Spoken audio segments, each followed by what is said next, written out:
प्रयाग की पावन धरती पे कुंभ नहाओ रे। आओ रे, आओ रे, आओ रे, आओ रे। नमस्कार। प्रयागराज की पावन धरा से मां गंगा को सादर प्रणाम करते हुए आप सभी दर्शकों का महाकुंभ दर्शन में हार्दिक स्वागत है। आज हम आपको लेकर चलेंगे एक ऐसी अद्भुत यात्रा पर जो आस्था, संस्कृति और परंपराओं का अनुपम संगम है। जी हाँ, महाकुंभ। महाकुंभ केवल एक आयोजन नहीं है। जी हाँ, ये हमारी प्राचीन सभ्यता और हमारी ऐतिहासिक धरोहर का एक प्रतीक भी है। हर 12 साल में प्रयाग की धरती पर करोड़ों श्रद्धालु अपनी आत्मशुद्धि और अध्यात्म की प्यास को बुझाने चले आते हैं। पर महाकुंभ केवल अध्यात्म की दृष्टि से ही महत्वपूर्ण नहीं है, ये पर्यटन और आर्थिक दृष्टि से भी उतना ही महत्वपूर्ण है। बिल्कुल अनुभूति। महाकुंभ निश्चित रूप से संस्कृति, अध्यात्म का प्रतीक है, आस्था और विश्वास का पर्व है, लेकिन साथ ही इतिहास, संस्कृति और पर्यटन के दृष्टिकोण से महाकुंभ अति महत्वपूर्ण है। आज हमारे साथ स्टूडियो में मौजूद हैं मशहूर साहित्यकार और इतिहासविद डॉक्टर चित्रगुप्त जी। आपका स्टूडियो में हार्दिक स्वागत एवं अभिनंदन है। तो अब जी हाँ, तो अब हम पहुंचते हैं त्रिवेणी संगम पे और करते हैं गंगा जी का दर्शन। बिल्कुल। क्षेत्र संगम में गंगा जी का दर्शन।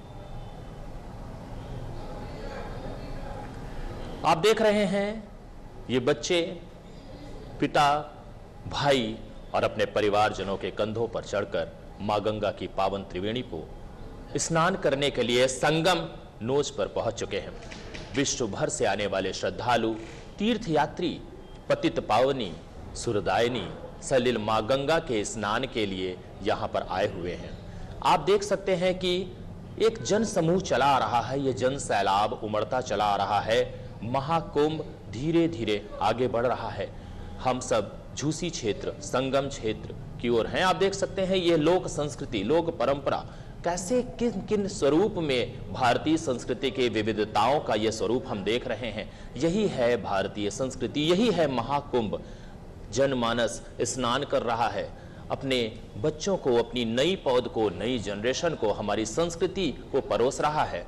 संत महात्माओं के साथ ज्ञान और पुण्य की तपोस्थली से आप देख रहे हैं कि ये सारी भीड़ स्नान के बाद पूरी तरह से पर्यटन का जो क्षेत्र है, पर्यटन के माध्यम से, चाहे रेलवे की व्यवस्था हो, चाहे हवाई जहाज हो, चाहे ट्रेन के माध्यम से, सभी हमारी सरकार सक्रिय रहते हुए विभिन्न माध्यमों से उन्हें सकुशल पहुंचा रही है। सुरक्षा के पूरे इंतजामात हैं।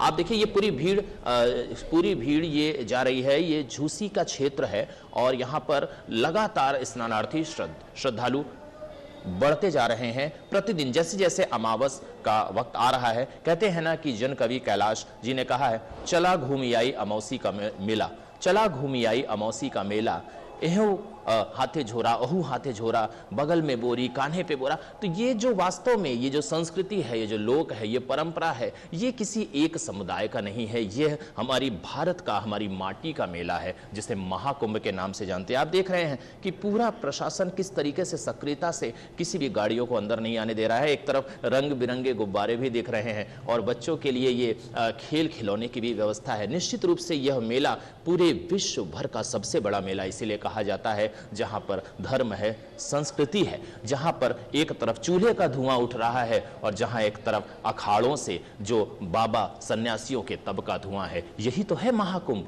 जहां ये स्नान करने वाले स्नानार्थी अपने पूरे जीवन भर के जो भी उनकी आस्था है, उनकी मन का भाव है, उसे लेकर आते हैं और कहते हैं, हे गंगा मैया, हमारे जीवन में जो भी हमसे गलतियां हुई हैं उसे माफ कीजिए और मोक्ष की प्राप्ति के उद्देश्य से यहाँ लोग आ रहे हैं। कितने वृद्ध जन हैं, आप देखिए कितने वृद्ध जन हैं। लोग पूरी इस शिद्दत से, आज काफी कोहरा है, आज काफी ज्यादा कोहरा है, वातावरण बहुत ज्यादा ठंडा है, लेकिन उसके साथ भी ये जन सैलाब कहीं भी उसमें कहीं भी शिकन नहीं आ रहा है, कहीं भी उनके चेहरे पर कोई ऐसा नहीं है कि हमें इस तकलीफ में 20-20 किलोमीटर पैदल चलना पड़ रहा है। लेकिन यही तो है महाकुंभ, यही तो है हमारी संस्कृति अनुभूति। आप देखिए बिल्कुल बिल्कुल। और गंगा सिर्फ एक नदी नहीं है, ये हमारी भारतीय संस्कृति की धड़कन भी है। जैसा कि आप देख सकते हैं कैसे श्रद्धालु अपनी आस्था की प्यास बुझाने तटों पर चले आए हैं। इतनी भीड़ भाड़ जिसमें कितना सारा आयोजन लगता है। हिमालय की पवित्र घाटियों से निकलकर यह जीवनदायी धारा लाखों लोगों का सहारा बनती है। इसके निर्मल जल में केवल शरीर नहीं, आत्मा की शुद्धि भी होती है। एंड गंगा किनारे बसे मंदिर घाट इसी शांत लहरों से देखिए कितनी गाड़ियां हैं, अनुभूति आप देखिए कितनी कितनी कुशलता से प्रशासन ने व्यवस्था की हुई है कि अंदर नहीं जाने दे रहे हैं गाड़ियों को, लोग पैदल ही जा रहे हैं और काफी लंबा सफर करना पड़ रहा है, लेकिन संगम नोज तक पहुंचने के लिए जो मन में आस्था है, प्रगाढ़ शक्ति है, वो धैर्य है, वो साहस है, वो माँ गंगा की पतित पावनी माँ गंगा की पवित्रता का जो आस्था है, भारतीय संस्कृति का द्योतक, हम सब उन्हें लेकर जा रहे हैं। आप फिर से देखिए सभी लोग स्नान कर रहे हैं, निश्चित रूप से पानी का जल का जो तापमान होगा ठंडा होगा जी। तो हम इस मां गंगा को प्रणाम करते हैं और हर हर गंगे जय गंगा मैया। हम देख रहे थे क्या धैर्य है, क्या साहस है, ये प्रतीक है संस्कृति का, लोक का, परंपरा का।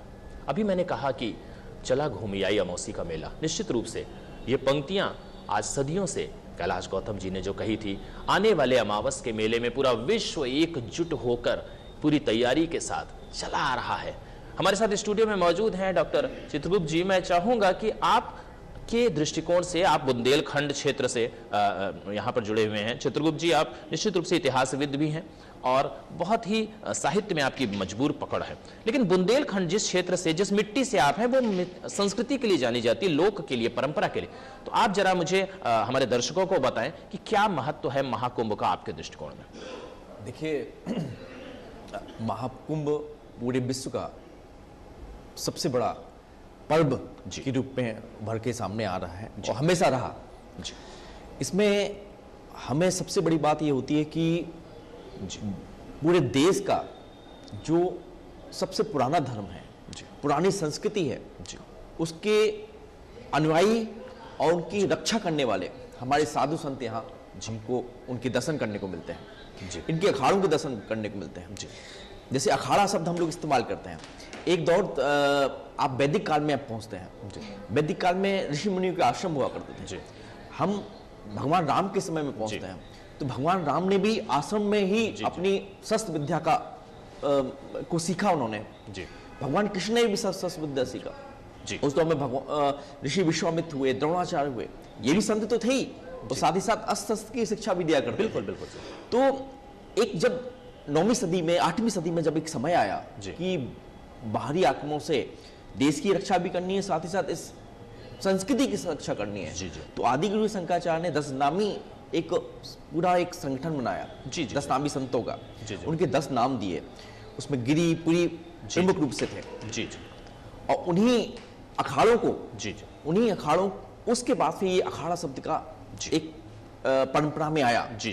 और अखाड़ा में मुख्य रूप से, अब आप इसको बहुत अध्ययन करते हैं, तो एक दौर था जब ये मुख्य रूप से जैसे अंग्रेज रेजिमेंट हुआ करते थे, अनुशासन रेजिमेंट हुआ करते थे, उस तरह से पूरा अंग्रेज रेजिमेंट की तरह अखाड़ों का संचालन किया जाता था। इसमें संस्कृति भी थी, सभ्यता भी थी, हमारी परंपरा थी, धर्म भी था, और साथ ही साथ धर्म की और धर्मानुयायी की रक्षा करने का भी संकल्प उसमें हुआ करता था। जी बिल्कुल बिल्कुल। तो आपने सर अभी बताया कि किस प्रकार से हमारी संस्कृति में, आपकी बुंदेलखंड संस्कृति में संतों और अखाड़ों का महत्व है। अखाड़ों की बहुत बड़ी भूमिका भी है। तो क्या बुंदेलखंड के भी कोई ऐसे अखाड़े या विशेष रूप से ऐसे कोई संत समुदाय हैं जो प्रयागराज महाकुंभ में विशेष योगदान देते हैं?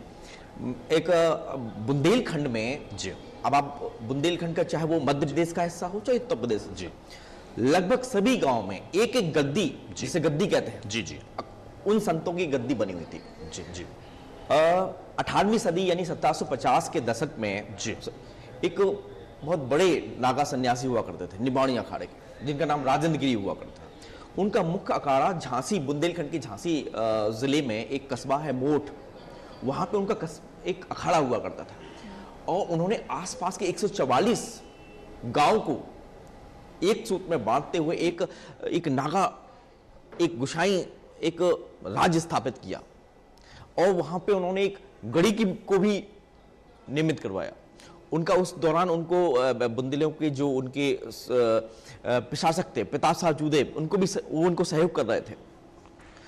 तो वहां के आसपास के सभी गांवों में एक गद्दी बनी हुई थी और गद्दी में 25 से 50 नागा सैनिक, और नागा सैनिक कह दो या नागा संत उन्हें कह दो, बिल्कुल सर, वो वहां रहते हैं। यही अखाड़ों का एक महत्व है, क्योंकि अखाड़े हमेशा से बहुत महत्वपूर्ण योगदान देते हैं। तो हमारी टीम ने भी सर एक अखाड़ों के महत्व को लेकर, उनके महत्व को लेकर अखाड़ों की गाथा पर एक विशेष रिपोर्ट बनाई। आइए चलिए देखते हैं अखाड़ों की गाथा।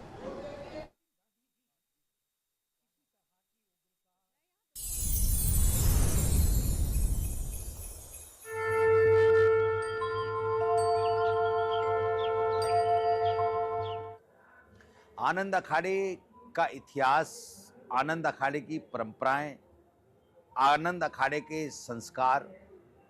आनंद अखाड़ा एक ऐसा अखाड़ा है, आदि गुरु शंकराचार्य जी ने 18वीं सदी में आनंद अखाड़े की स्थापना की, और आनंद अखाड़े की स्थापना धर्म की रक्षा के लिए नागा सन्यासियों को सेना के रूप में निर्मित किया।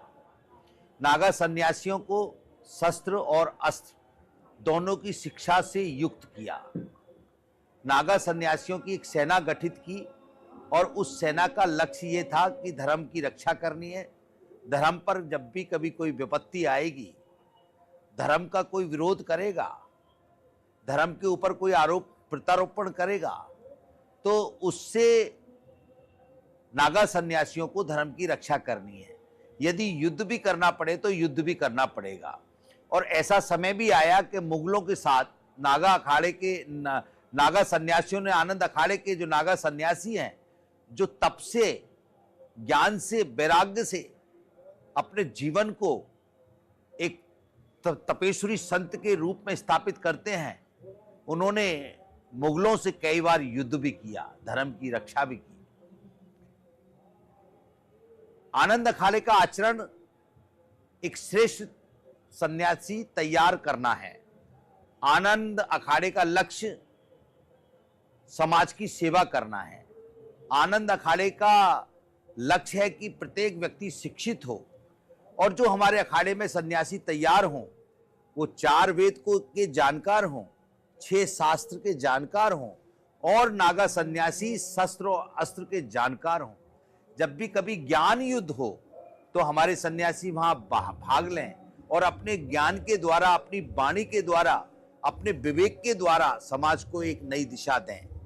यही आनंद अखाड़े का लक्ष्य है। और यदि कभी युद्ध की बात आए तो हमारे नागा सन्यासी एक सैनिक के रूप में, यदि युद्ध करना पड़े, जैसे पहले युद्ध मुगलों से किया है, इसी प्रकार युद्ध करना पड़े तो युद्ध के लिए भी हम तत्पर रहें, क्योंकि हमें सनातन धर्म की रक्षा करनी है।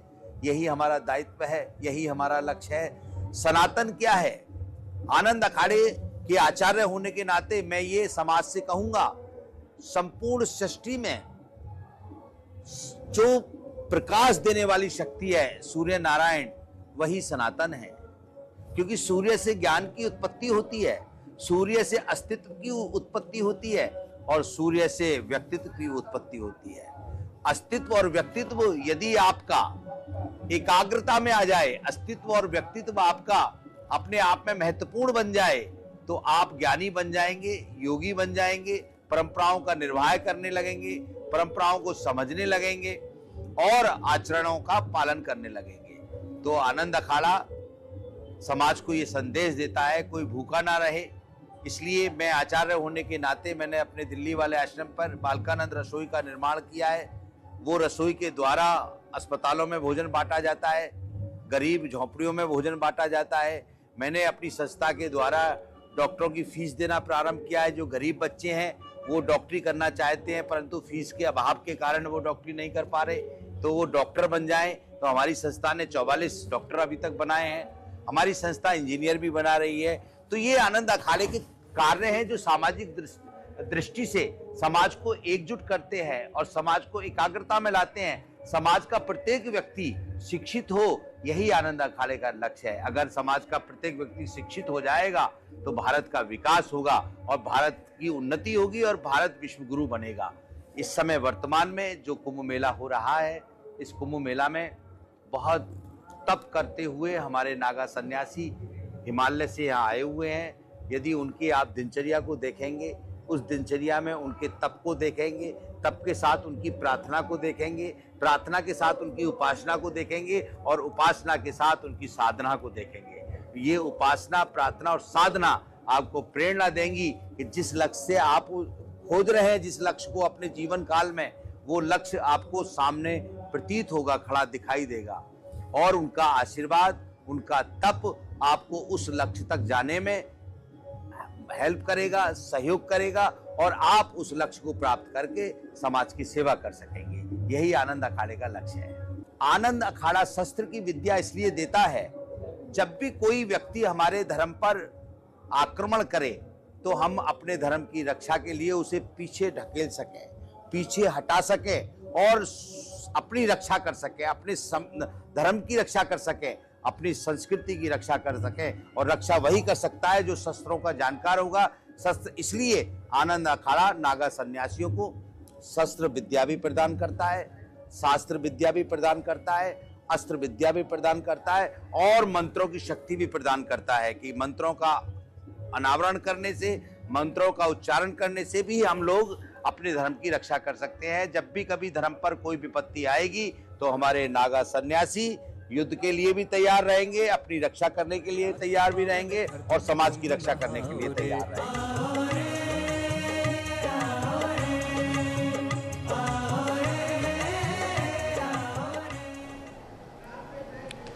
अभी हमने सुना स्वामी बालकानंद गिरी जी को, जो कि महामंडलेश्वर हैं। उन्होंने अपनी ज्ञान से हम सबको अभिसंचित किया और ये बताया कि किस प्रकार से नागा सन्यासी देश की रक्षा के लिए सदैव तत्पर रहते हैं।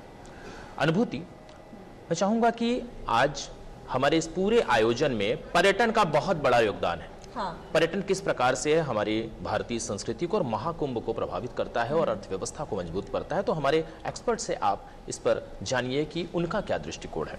बिल्कुल, जब कुंभ जैसा विशाल आयोजन होता है तो कहीं ना कहीं प्रशासन के लिए सुचारू रूप से संचालित करना एक बहुत बड़ी चुनौती हो जाती है।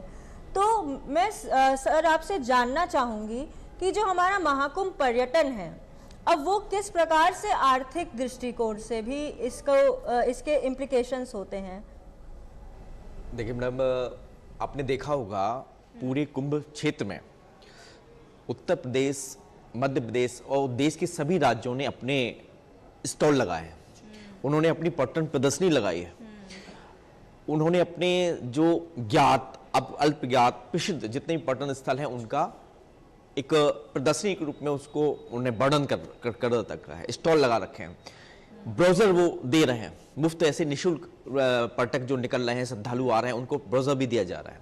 तो सारे राज्यों का पे जब ये पहले तो तीर्थयात्री और श्रद्धालु संगम स्नान करने के बाद फिर वो घूमता है, घूम कर वो सारे पंडालों का, सारे कैंप जहां जहां लगे हैं सब वो देखता भी है।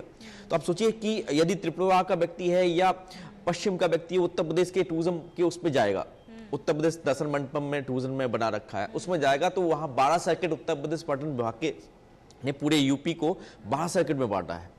आध्यात्मिक circuit, Ramayana circuit, Bundelkhand circuit, इस तरह सर्किटों में बांटा है। तो वो सारे सर्किटों को देखेगा, उनके सीरीज लगे हुए हैं। तो यहां से एक पर्यटन का संदेश लेके जरूर जाएगा। यूपी का व्यक्ति होगा, त्रिपुरा के उसको देखेगा, वो नागालैंड के उसको देखेगा।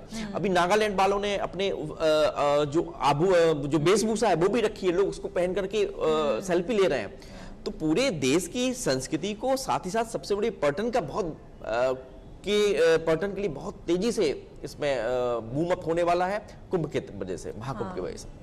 जी। तो आर्थिक जो हमारा पक्ष है, जी, वो किस तरह आर्थिक रूप से भी हम मजबूत होते हैं? आर्थिक रूप से ये तो एकदम दृष्टिगत हो रहा है आर्थिक दृष्टि से। लेकिन एक मैं बस थोड़ा सा आपको एक एग्जांपल दूंगा कि मैं एक छोटे से कल जो है एक चाय का दुकान थे। हाँ। 4 बच्चे थे उसमें। हाँ। ऐसे ही 18-20 साल के बच्चे होंगे। हमने कहा आप लोग चाय की दुकान चलाते नहीं? तो कहा कि नहीं सर, हम इलाहाबाद यूनिवर्सिटी में यहाँ रहते हैं, पढ़ते हैं और जो है हम लोग सिविल सर्विस की तैयारी कर रहे हैं। तो उन्होंने कहा कि सर इसमें मैं अगर 1.5 महीने हम लोग ये छोटा सा अपना गुमटी चला लेंगे तो हम लोगों का 2-3 साल तक का खर्चा निकल जाएगा, हम लोग के यहाँ रहने का खर्च निकल जाएगा। तो सोचिए जो मतलब विद्यार्थी हैं उनको अपने घर, वो अपने पैरों पे खड़े हो रहे हैं, छोटी छोटी जो चूरमा बनाते हैं वो बेचने वाले हैं, वो कहीं गाजीपुर से कोई आया है, कोई बनारस से आया है, कोई दूर चित्रकूट से आ रहा है, दूर दराज के जनपदों से लोग आ रहे हैं। तो बड़े लेवल पे तो हो ही रहा है इसमें आर्थिक दृष्टि, लेकिन सबसे बड़ी छोटी लेवल पे छोटे छोटे दुकानदार हैं, उनको भी तेजी से इस कुंभ की वजह से उन्हें कई सालों तक का लाभ पहुंचने वाला है, कई सालों तक उनकी रोजी रोटी इसमें चल जाएगी। जी सर, और इसी से जुड़ा हुआ हमारी टीम ने एक लघु प्रदर्शन बनाया है जिसको हम दिखाएंगे अपनी ऑडियंस को। जिसका नाम है कुंभ प्रशासन। नाम तो लेना चाहिए कुंभ प्रशासन।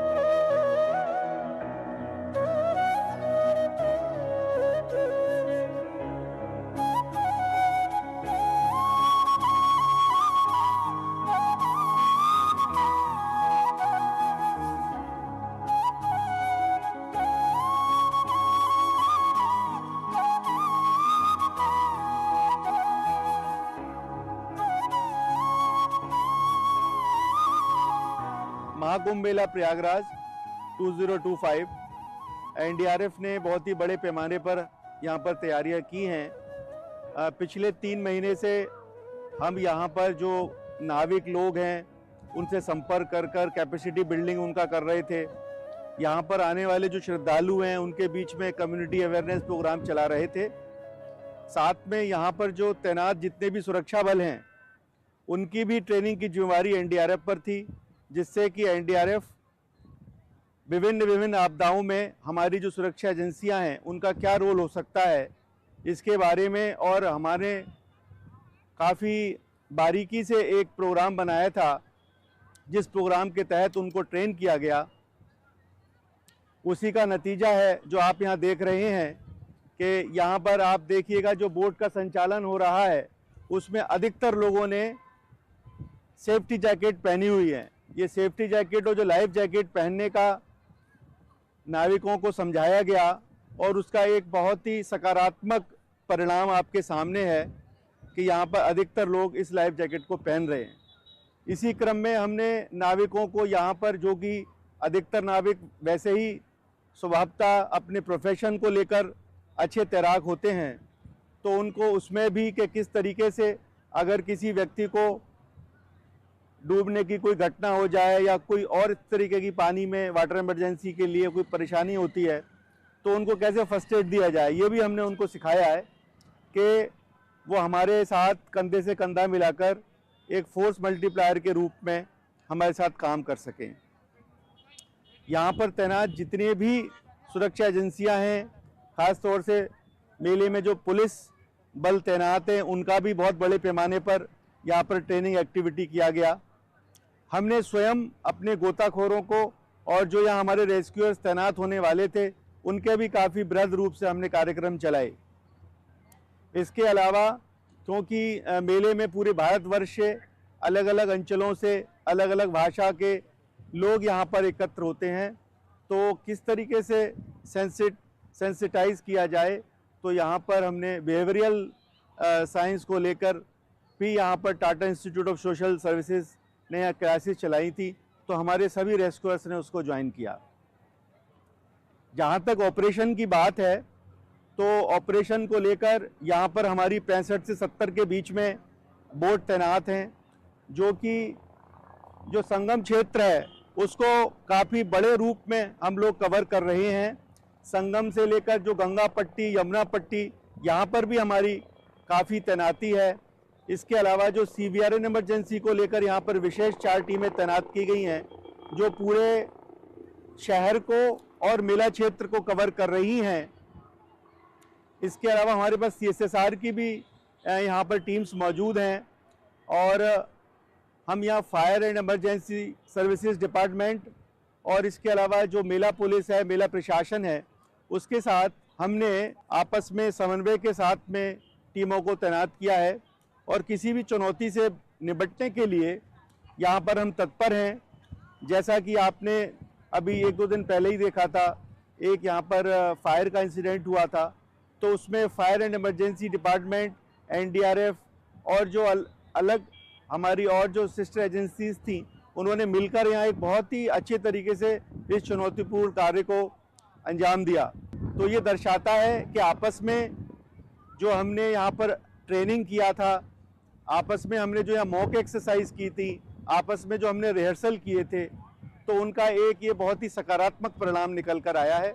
और हम आगे आने वाले समय में किसी भी तरीके की कोई आपदा से संबंधित चुनौती है तो उसके लिए हमारी सभी टीमें यहाँ पर 24/7 तत्पर हैं और तैयार हैं।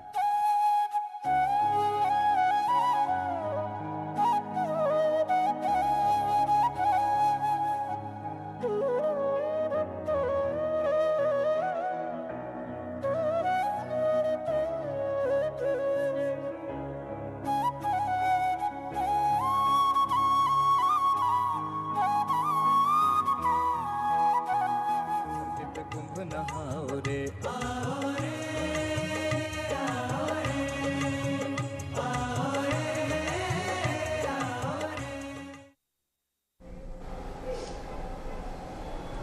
तो आपने देखा किस तरह पूरी प्रशासन जो है लगा हुआ है महाकुंभ में सारी आस्थाओं को एक तरह से संयोजित करने के लिए और महाकुंभ को संयोजित करने के लिए हमारी एनडीआरएफ की टीम लगातार लोगों के, श्रद्धालुओं की अच्छे से प्रशासन कर रही है।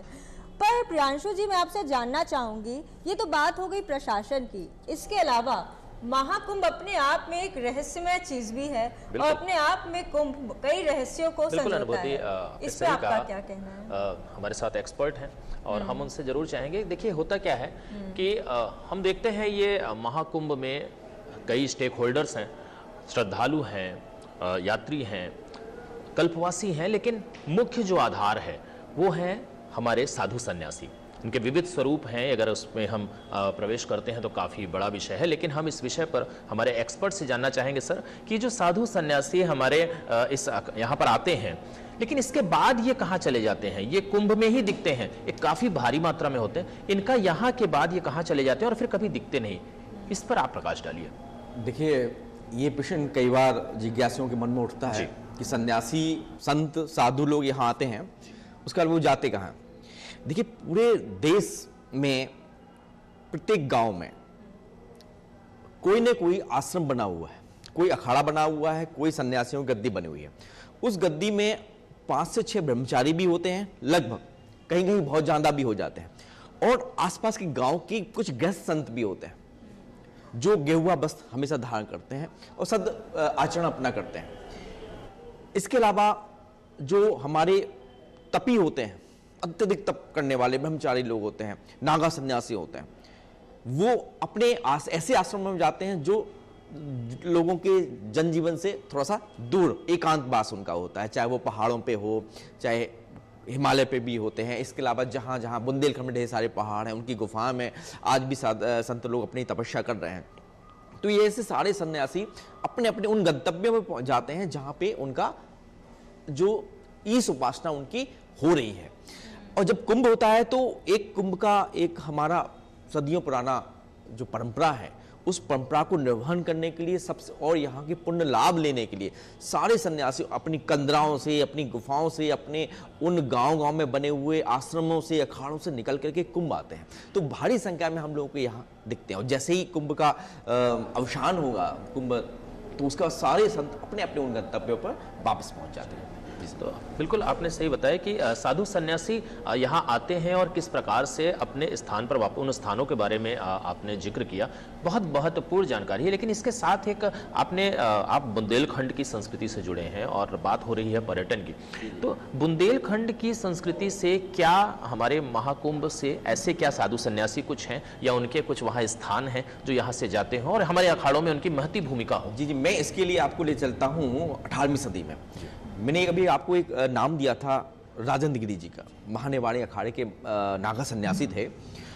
उस दौर में लगभग 1750 का समय था, वो माघ का मेला शुरू हुआ, कुंभ की शुरुआत होनी थी। तो बुंदेलखंड से लगभग 5 से 10 हजार संख्या में नागा सन्यासी इस कुंभ परिसर में आए। तब उन्होंने देखा कि पूरा कुंभ परिसर शांत है। यहाँ पे एक मुगल सूबेदार था, उसने यहाँ रोक लगा रखी थी, वो कुंभ को परिचालन नहीं होने दे रहा था। उस समय नागा सन्यासियों ने, बुंदेलखंड के नागा सन्यासियों ने, ये सर जगन्नाथ सरकार ने अपनी किताबों में दिया है, उन्होंने उस मुगल सूबेदार को, उसकी सेना को नागा सन्यासियों ने अपने तलवारों से, अपने बर्छी भालों से लड़ करके उन सैनिकों को और मुगल सूबेदार के जितने भी आतताई थे उन सबको यहां से भगा करके दोबारा कुंभ की शुरुआत की गई। तो आप सोचिए बुंदेलखंड के नागा सन्यासियों का और कुंभ से कितना अधिक बड़ा जुड़ाव है। बिल्कुल सर, ये जो आपने बात बताई ये वास्तव में काफ़ी महत्वपूर्ण है, क्योंकि हमारी भारतीय संस्कृति में जैसा पहले भी जिक्र रहा है कि हमारे सन्यासी साधुओं ने, खासकर नागा साधुओं ने लोहा लिया है, और ये रहस्य ही है जिस विषय को, ये कुंभ का रहस्य है, ये हमारी कुंभ की संस्कृति उसका रहस्य, और इसको लेकर हमारी टीम ने एक रिपोर्ट तैयार की है। हम चलते हैं, देखते हैं कुंभ रहस्य को।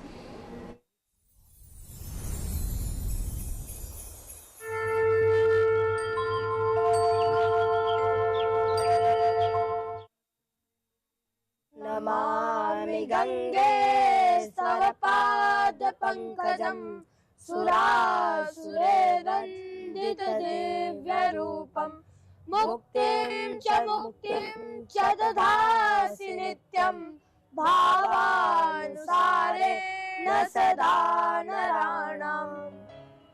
देवों और दानवों के समुद्र मंथन के उपरांत अनेक रत्नों की प्राप्ति हुई, जिनमें कालकूट विष और अमृत भी सम्मिलित है। अमृत के लिए देवों और दानवों में युद्ध हुआ। हालांकि संदर्भ में कई कथाएं प्रचलित हैं, किंतु उनमें से 2 प्रमुख हैं। पहली कथा के अनुसार विष्णु ने मोहिनी रूप धारण कर अमृत कलश प्राप्त किया और देवताओं को सौंप दिया, जबकि दूसरी कथा के अनुसार जयंत ने दैत्यों से अमृत कलश लिया और देवलोक की ओर उड़ चला।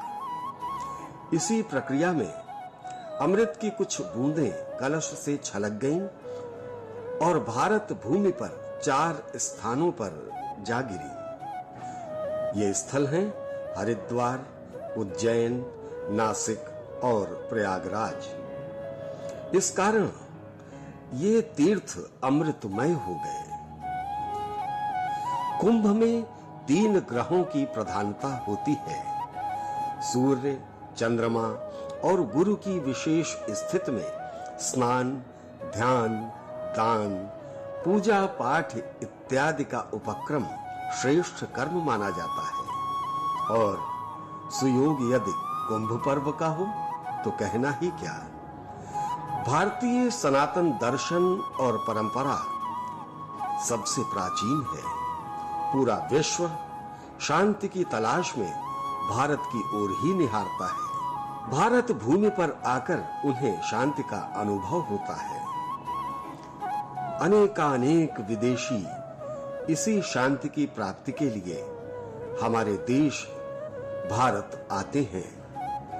आज के अंक में हमने एक ऐसी ही विलक्षण विभूति से मुलाकात की है, जो पिछले 30 वर्षों से अधिक समय से यहां रहकर भारतीय दर्शन और ध्यान ज्ञान की धारा में डुबकी लगा रही हैं। वो भारत आई तो बस यहीं की होकर रह गई। महाकुंभ मेला एक ऐसा अवसर है, केवल भारतीयों के लिए नहीं, सबके लिए है, क्योंकि जो अमृत यहाँ पे मिलते हैं, सनातन संस्कृति में मिलते हैं, संगम में मिलते हैं, वो सबके लिए है। मैं अपने जीवन में देखा है, मैंने देखा है अपने जीवन में। मैं स्वयं अमेरिका से आई। मैं 25 साल की छोटी सी आयु में, उसी समय जब मैं पहले भारत में आई, 28 वर्ष पूर्व, अमेरिका से, कैलिफोर्निया से, हॉलीवुड से शिक्षा लेने के बाद फिर भी जीवन के बारे में कुछ भी पता ही नहीं था। सुख, शांति, समाधि, वननेस, एकता, सत्य, समर्पण, इन चीज़ों के बारे में कुछ भी पता नहीं था। तो मैं भारत में आए, ऋषिकेश में आए, और मैं होटल में बैग्स छोड़ने के बाद गंगा जी के पास गए, और गंगा जी के पास पहुंच गए, माँ गंगा का दर्शन करके इतना दिव्य अनुभव हुआ, इतना दिव्य अनुभव आए, इतना दिव्य दृष्टि, दिव्य दर्शन माँ गंगा ने मुझे दिया, भगवान ने मुझे दिया। और उसी समय भीतर से आई न्यू कि यही मेरा गढ़ है। महाकुंभ इतना बड़ा अवसर सबके लिए, क्योंकि देखो पूरे विश्व में लोग सफ़र कर रहे हैं, जितनी भी हम अचीव कर रहे हैं, जितने भी हम प्राप्त कर रहे हैं, स्पेस में अपने स्टेशंस खड़े कर रहा है, सब कुछ कर रहे, चाहे मून हो, चाहे मार्स हो, चाहे स्पेस स्टेशन हो, चाहे कोई भी टेक्नोलॉजी, कोई भी साइंस की इन्वेंशन या अचीवमेंट हो, लोगों की भीतर में, दिल में डिप्रेशन बढ़ते जा रहे हैं, एंजाइटी बढ़ते जा रहे हैं, लोनलीनेस बढ़ते जा रहे हैं, और किसी को पता नहीं कि कहाँ मिलेगा आंसर, इलाज कहाँ मिलेगा, समाधान कहाँ मिलेगा। तो अपनी भारतीय संस्कृति, सनातन संस्कृति, और खासकर ये महाकुंभ का अमृत पर्व में उसका सारे समस्या का समाधान है। क्योंकि जब हम संगम में डुबकी लगाते हैं तो केवल संगम में नहीं, स्वयं में डुबकी लगाते हैं, क्योंकि सनातन तो सबके लिए, सदा के लिए है। तो इसलिए पूरे विश्व के लोग आ रहे हैं, भारत की ओर मुड़ रहे हैं, और इसी सनातन संस्कृति के बारे में सीख कर इतनी इम्प्रेस्ड हो जाते हैं कि अपनी पूरी जीवन फिर समर्पित करते हैं। मैंने अपने जीवन में देखा और कितने लोगों के जीवन में देखा, ये महाकुंभ की शक्ति, ये सचमुच भक्ति की शक्ति हो। ओम सहना भवतु सहनो भुनक्तु सह वीर्यंकरवावहे तेजस्विनावधीतमस्तु मा विद्विषावहे। ओम शांति शांति शांति। प्रयाग की पावन धरती पे कुंभ नहाओ रे,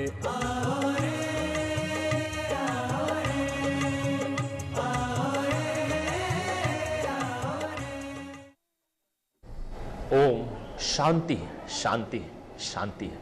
जी हाँ, भौगोलिक एवं आध्यात्मिक दृष्टिकोण से हम सब ने अभी देखा प्रयागराज महाकुंभ की महत्ता को, साथ ही तीर्थयात्रियों के हमारी भारतीय संस्कृति को स्वीकारने के को लेकर अभी एक विदेशी यात्री का किस प्रकार से सनातन संस्कृति में उसने स्वीकारा, आत्मसात किया, यही है वसुधैव कुटुंबकम। तो मैं चाहूँगा कि आज इन सब के साथ बहुत महत्वपूर्ण है, जैसा कि बताया गया कि प्रयाग में अमृत की बूंद गिरी, प्रयाग की सांस्कृतिक ऐतिहासिक महत्ता बहुत पूर्ण है। तो हमारे एक्सपर्ट से इस विषय पर आप अवश्य जानिए कि उनका क्या दृष्टिकोण है। बिल्कुल प्रियांशु जी, मैं कहना चाहती हूँ प्रयागराज जो है केवल एक शहर नहीं है। प्रयागराज जिसको हम त्रिवेणी संगम धरती से भी जाना जाता है, तो कहीं ना कहीं ये सिर्फ एक शहर नहीं है, मामूली शहर, ये एक अपने आप में अध्यात्म और संस्कृति का केंद्र है। अब दो धाराएं, प्रयागराज की खास बात यह है कि दो धाराएं साथ चलती है, एक आस्था और एक इतिहास।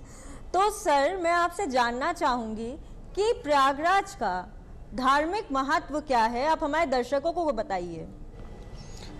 देखिए, प्रयागराज का सारे हमारे पुराण, वेदों में, इसके अलावा बाद के साहित्य में, विदेशी साहित्य में, चाहे वो हस्तबंधन के समय में हुइनसांग जो आया, चीनी साहित्य में, सभी ने प्रयागराज का वर्णन किया है। और प्रयाग की इस महिमा को, यहाँ के माघ मेले को, यहाँ के कुंभ मेले को काफ़ी बढ़ा चढ़ा के उन्होंने उसको लिखा है। इसके अलावा जो यहाँ की धरोहर, प्रयागराज चूंकि बहुत प्राचीन एक तीर्थ स्थल है, तो यहाँ पे जितने मंदिर हैं उनकी परंपरा भी उतनी ही पुरानी है। जैसे मुख्य रूप से हम यहाँ नाग बासुकी जी का मंदिर पे ध्यान देते हैं। नाग बासुकी जी के मंदिर के लिए जो कथानक आता है, नाग बासुकी जी वो इन्होंने नागों का देवता कहा जाता है, नागों का भगवान कहा जाता है। वो नाग बासुकी जी ही भगवान शिव के गले में रहते हैं। नाग बासुकी जी ही मुख्य रूप से इस संगम के, इस कुंभ के और समुद्र मंथन के कर्ता धर्ता बने। कैसे बने कि वो ही पूरा रस्सी के रूप में नाग बासुकी जी का देवताओं ने और असुरों ने मंथन किया, उनको रस्सी के रूप में इस्तेमाल किया था। कहते हैं, कथानक है कि जब इस पूरे मंथन जब समाप्त हुआ तो चूंकि रस्सी के रूप में मथे थे तो उनको जो है कई जगह थोड़ा बहुत थकान भी थी, घाव भी थे। भगवान विष्णु ने कहा कि आप एक काम करो, यहीं प्रयागराज के किनारे जाकर के गंगा जमुना सरस्वती के संगम पे जाकर के अपने शरीर के घाव को धो, वहीं आप निवास करो। तो यहाँ आकर के उन्होंने उस समय तक निवास किया जब तक पूर्णतः वो तैयार नहीं हो गए। और इसलिए आज भी वो उसी स्थान पे धार्मिक मानता है कि उसी स्थान पे नाग बासुकी जी का मंदिर बना हुआ है। तो कहीं ना कहीं अब हम अपने दर्शकों को नाग वासुकी की कहानी दिखाएंगे अपनी विशेष प्रस्तुति में, प्रयागराज की धरोहर।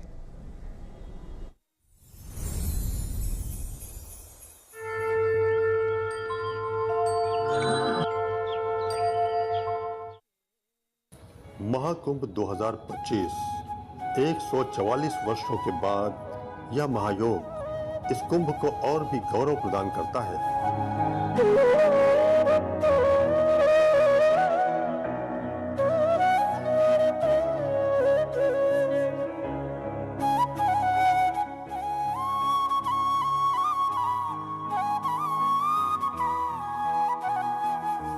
त्रिवेणी की यह धरा न केवल देश बल्कि पूरे विश्व से श्रद्धालुओं को अपनी ओर आकर्षित कर रही है।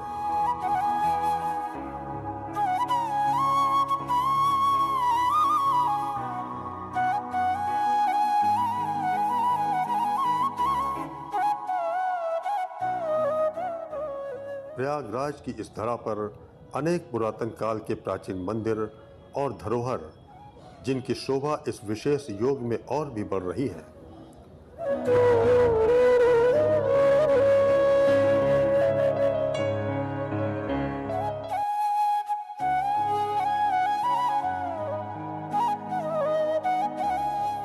प्रयागराज संगम के तट पर ऐसा ही एक मंदिर आदि शंकर विमान मंडपम प्रतिष्ठित है।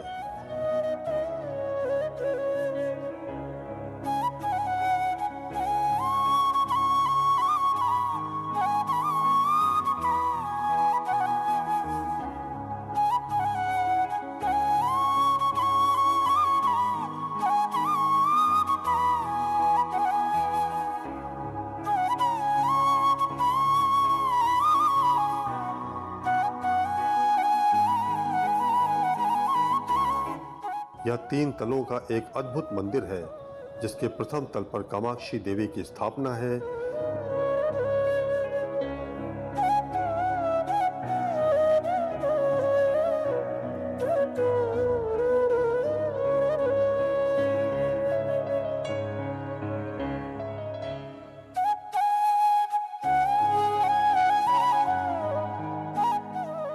दूसरे तल पर भगवान वेंकटेश्वर,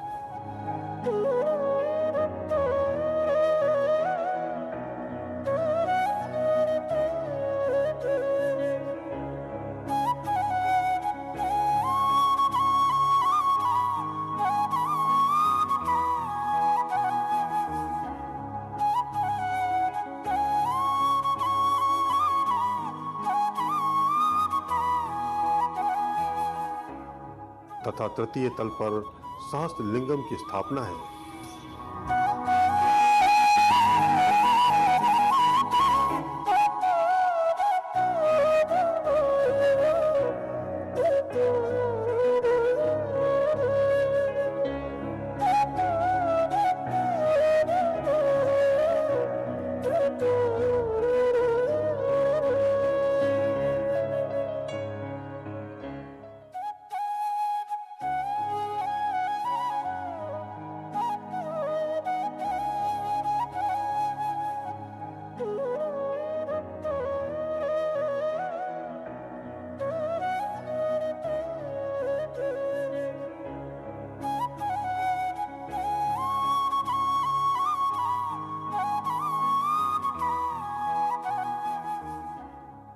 दया की पावन धरती पे कुंभ नहाओ रे।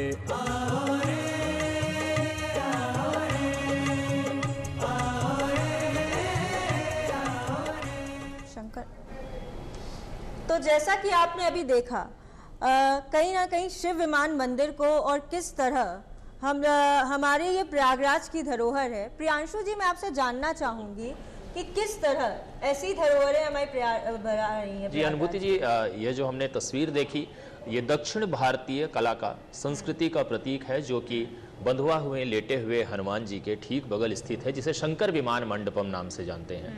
कई 100 शिवलिंगों से घिरा हुआ ये कई स्वरूपों का प्रतीक है, लेकिन ये हमारी संस्कृति को और भी मजबूत बनाता है।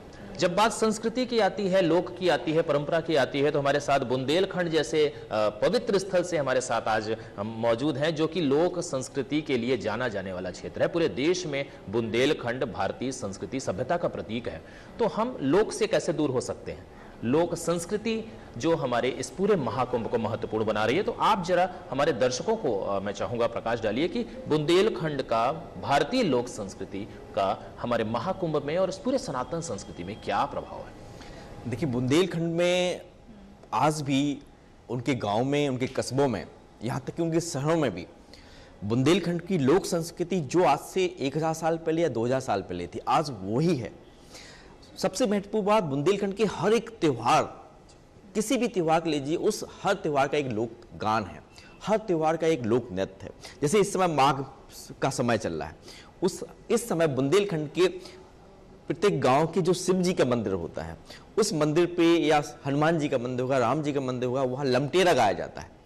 लमटेरा एक बुंदेली लोक गान है जो मुख्य रूप से माघ मेले के समय गाया जाता है। इस लमटेरा को गायन के समय इसमें मुख्य से भगवान शिव और उनके जो पूरा उनका जो कथानक है, उनको गा गा के बुंदेली भाषा में सुनाया जाता है। दूसरा, यहाँ पे निषाद जो हमारे उस तरफ बुंदेलखंड में है, तो एक उनका एक लोक गान होता है। मुख्य रूप से जब वो उस दौर में पैदल यात्रा होती थी, लोग 1 महीने पहले से ही संगम के लिए चल देते थे, जब वाहन ये सब संसाधन नहीं थे। तो खाना खाया, अपनी निवृत्त हुए क्रियाओं से, फिर चल देते थे। चलते चलते अपने रास्ते को सुगम बनाने के लिए वो गाना गाते थे। तो एक ढिमरियाई गायन होता था। तो ढिमरियाई गायन में वो किस तरीके से जैसे गाते थे, उसको मैं एक छंद में आपको सुनाता हूँ। चलो गंग की घाट कुंभ को मेला भरो, मेला भरो कुंभ को मेला भरो, पुण्य करे स्नान कुंभ को मेला भरो। तो ये जो है, ये लोक गान है ढिमरियाई। अब वो जो है, वहाँ के जो निषाद होते थे, वो इकट्ठा होके चलते थे। तो इसी तरह से अन्य जितने भी वर्ग थे, उनका एक अलग लोक गान था। और ढिमरियाई नृत्य भी है। मैंने जब बताया आपको, ढिमरियाई गायन भी है, तो ये गान भी होता था। और उनका जो नर्तक होते थे, नर्तक क्या, वो ग्रामीण होते थे, वो अपने मस्त मगन होकर भजन करते हुए, नृत्य करते हुए, बस नृत्य करते करते वो महीने 15 दिन 20 दिन उन्हें कब हो जाते थे और यहाँ संगम तट पे आ जाते थे, ये पता नहीं चलता था। सर, आपने जो बोला ना कि ये नर्तक नहीं होते थे, तो जहां तक मुझे जानकारी है कि लोक जो है ना, लोक मर्यादा से दूर है। जैसे शास्त्रीय उपशास्त्रीय है, वो मर्यादित है, लेकिन लोक क्या है, वो स्वच्छंद है। लोक मन के भाव है। भाई, एक ग्रामीण को, किसान जब फसल काट रहा है तो उसका गीत है, उस पसीने को, धूप पे उसको झेलने के लिए उसके मन के भाव उठते हैं, तो मन प्रसन्न होकर वो काटने लगता है। कपड़ा धुलते समय धोबिहा गीत, दिन भर उसे पता नहीं चलता कब उसने इतना मेहनत कर लिया। बिल्कुल, ये भाव होते हैं। लोक, देखिए, लोक संस्कृति, लोक नृत्य या लोक गान, ये मन के भाव से होता है। ये किसी भी उस नियम में बंधे नहीं रहते, स्वच्छंद है, नियम में बंधे नहीं होते। और लोक संस्कृति जो आज इस पूरे महाकुंभ में आप देख सकते हैं कि हमारे संस्कृति मंत्रालय, संस्कृति विभाग, पर्यटन विभाग, सूचना जनसंपर्क विभाग, विभिन्न माध्यमों से प्रत्येक मंचों पर लोक संस्कृति, लोक परक प्रस्तुतियां हो रही हैं। बिल्कुल। देखिए, पूरे लोक संस्कृति को आज के दौर में, आज मैं स्वयं देख रहा हूं, पिछले सालों की तुलना में आज की मैं दौड़ रहा हूं, सारे लोक कलाकारों को संस्कृति विभाग, चाहे उत्तर प्रदेश संस्कृति विभाग हो, चाहे आंध्र प्रदेश हो या भारत सरकार हो, उनको काम मिल रहा है। बिल्कुल, वो उन्हें मंच प्रदान हो रहा है, अच्छा मानदेय मिल रहा है। अच्छा मानदेय मिल रहा। होता क्या, देखिए, लोक कलाकार जो होते हैं वो गरीब होते हैं, मजदूर होते हैं, वो किसान भी हो सकते हैं। जी जी। यदि उन्हें मानदेय नहीं मिलेगा, उनका मंच नहीं मिलेगा, तो बस उनकी वो कला तब कह जाती है। जो आप विषय बता रहे हैं निश्चित रूप से पूरे देश भर में तो हम देख ही रहे हैं, लेकिन इस महाकुंभ में लगभग संस्कृति विभाग के 30 मंच लोक कलाकारों के लिए, गंगा मंच, यमुना मंच जैसे बड़े पंडाल, कला कुंभ, कलाग्राम जैसे पंडाल। तो हम चलते हैं और ऐसी लोक संस्कृति से जुड़ा हमारा एक कार्यक्रम है जिसे सांस्कृतिक संगम के रूप में है। तो देखते हैं यह खास रिपोर्ट सांस्कृतिक संगम।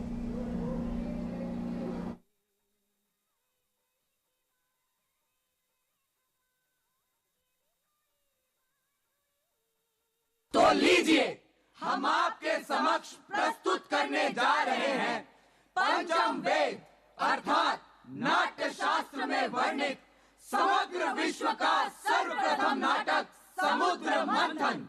भरत मुनि अपने 100 पुत्रों के साथ इस प्रस्तुति के लिए सृष्टि के रचयिता भगवान ब्रह्मा जी से नाटक आरंभ करने की अनुमति लेने जा रहे हैं।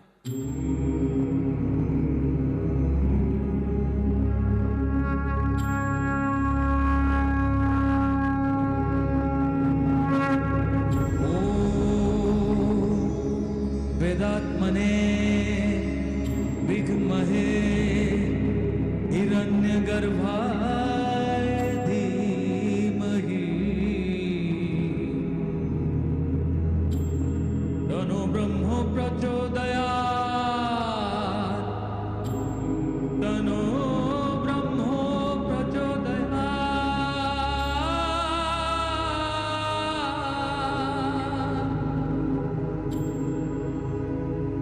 ॐ चतुर्मुखाय विद्महे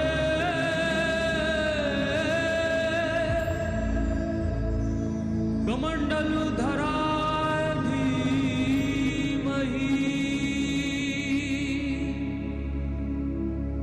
तन्नो ब्रह्मो प्रचोदयात् तन्नो ब्रह्मो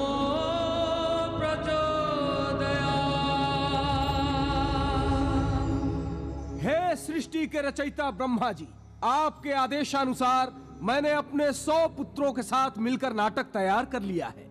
आपकी अनुमति हो तो नाटक प्रस्तुत करें। मुनिवर, नाटक तो ज्ञान के आदान प्रदान, लोक कल्याण तथा लोक रंजन का माध्यम है। इसीलिए प्रस्तुति का अवसर भी जन भागीदारी वाला होना चाहिए।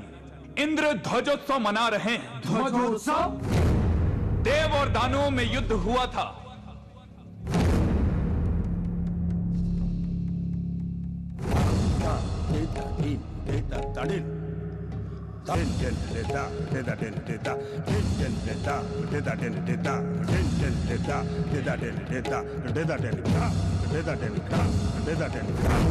उस युद्ध में देव विजयी रहे।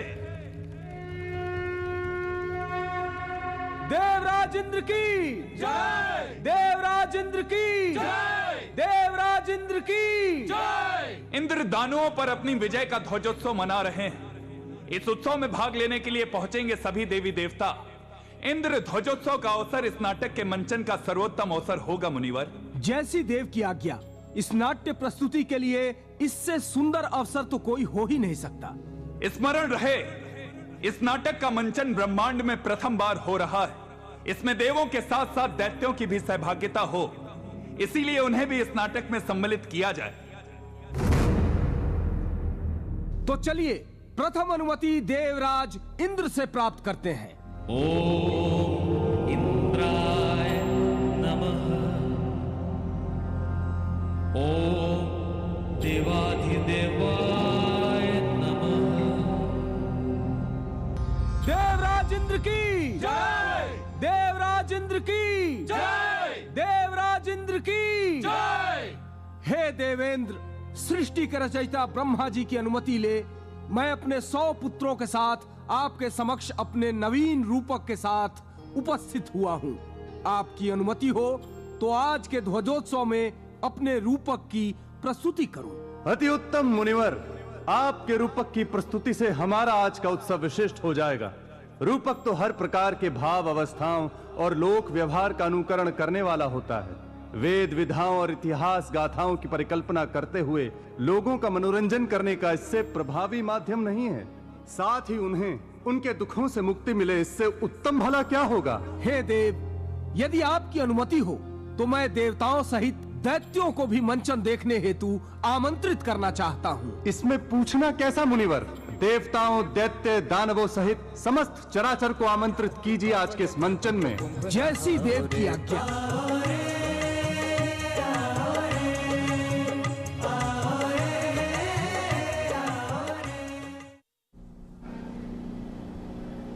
सांस्कृतिक संगम में हमने देवासुर संग्राम के इस अद्भुत दृश्य को देखा। भारतीय संस्कृति का प्रतीक महाकुंभ जो कि प्रयागराज में आयोजित है। मैं चाहूंगा कि चलते चलते हम अपने एक्सपर्ट से जानें कि आपके दृष्टिकोण से यह पूरा महाकुंभ लोक संस्कृति, पर्यटन, इतिहास एवं संस्कृति के माध्यम से किस प्रकार से महती भूमिका निभाता है। देखिए, हम लोग देख रहे हैं यहाँ नई पीढ़ी, इस बार नवीन पीढ़ी जो हमारी नई पीढ़ी है, 16-17 साल की जो टीनेजर्स हैं, बिल्कुल युवा, और उसके बाद से 30 से 35 साल के जो एक बड़े जो एक मंझी हुई पीढ़ी है, आपको हर वो पीढ़ी का व्यक्ति यहाँ पे गंगा स्नान करते हुए, संगम स्नान करते देख रहा है और सारे पंडालों में घूमते दिख रहा है। अखाड़ों में भीड़ लगी है, संतों के पास भीड़ लगी हुई है।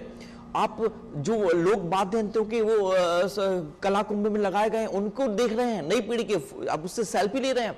तो मेरे हिसाब से हमारी संस्कृति को, जब अब तक कहा जाता था नहीं हमारा, हम लोग पाश्चात्य की तरफ जा, नहीं, हम लोग वापस अपने उस परंपरा की तरफ पहुंच रहे हैं, इस कुंभ की वजह से पहुंच रहे हैं। इस कुंभ और परंपरा की बातें होती रहेंगी हर कार्यक्रम में, लेकिन अब हम सीधे चलते हैं, माँ गंगा का दर्शन करते हैं संगम नोज की तरफ। ये अद्भुत दृश्य माँ गंगा यमुना सरस्वती की पावन त्रिवेणी, जहां पुनः हम देख रहे हैं एक तरफ माँ गंगा के ऊपर ये जो नाविक हैं पूरे तरीके से जितने भी श्रद्धालु हैं उनको संगम स्नान कराने के लिए तत्परता से सक्रिय हैं। पूरा परिवार, चाहे वो बच्चा हो, बूढ़ा हो, पूरा परिवार, वृद्ध भी यहाँ आ रहे हैं जिनके लिए अलग से व्यवस्था है, उनको वो भी स्नान की डुबकी लगा रहे हैं। और देखिए क्या चैतन्यता है स्नान करने। ये 30 किलोमीटर 20 किलोमीटर का सफर करके पैदल आ रहे हैं और शायद हजारों किलोमीटर की लंबी यात्रा करके आ रहे हैं, लेकिन इनके अंदर जो स्फूर्ति है ये माँ गंगा की चेतना है। और यही चेतना, यही स्फूर्ति और यही ऊर्जा हमारी सनातन संस्कृति को और भारतीयता को बहुत मजबूत बनाती है। बिल्कुल प्रियांशु जी, जैसे कहा जाता है ना कि जब इंसान संगम में स्नान करता है जी, तो केवल उसका शरीर नहीं, पूरा आध्यात्मिक रूप से वो नया पुनर्जन्म हो जाता है। आप ये तस्वीर देखिए, आप ये तस्वीर देखिए, ये घाट के किनारे की तस्वीर है जहां पर नाविक पूरी तरह से लगे हुए हैं यदि कोई संगम जाना चाहता है उसके लिए। और इस बार तो बहुत ही अच्छे तरीके से एक निश्चित किराया भी चयन दिया गया है कि कोई भी श्रद्धालु भटके ना। और आप देखिए कि किस तरीके से लोग स्नान कर रहे हैं और स्नान करके सुगमता से, लगभग यहाँ पर 15 दिन होने को हैं, अमावस्या आने को है, लेकिन सुगमता से हम सभी यहाँ स्नान कर रहे हैं। जी सर, तो यह हमने दृश्य देखा जो कि पावन त्रिवेणी का दृश्य था। मैं चाहूंगा अनुभूति, आप हमारे आज के गेस्ट का धन्यवाद करें।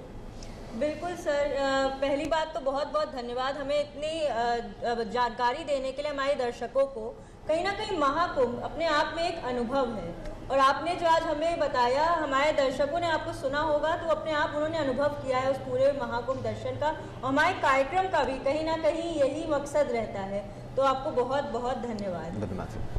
दर्शकों, आज का कार्यक्रम महाकुंभ दर्शन में बुंदेलखंड की संस्कृति, पर्यटन का महाकुंभ पर क्या योगदान है हमारी अर्थव्यवस्था पे, हमारी वैश्विक रूप से संस्कृति एवं अर्थव्यवस्था के प्रभाव पर, और पूरी तरीके से हमारे महाकुंभ की गाथा, अखाड़ों की गाथा, कुंभ के रहस्यों को, यह सारी जानकारी प्रतिदिन प्रातः 9 बजे से 10 बजे तक हम आपको महाकुंभ दर्शन से देते रहेंगे।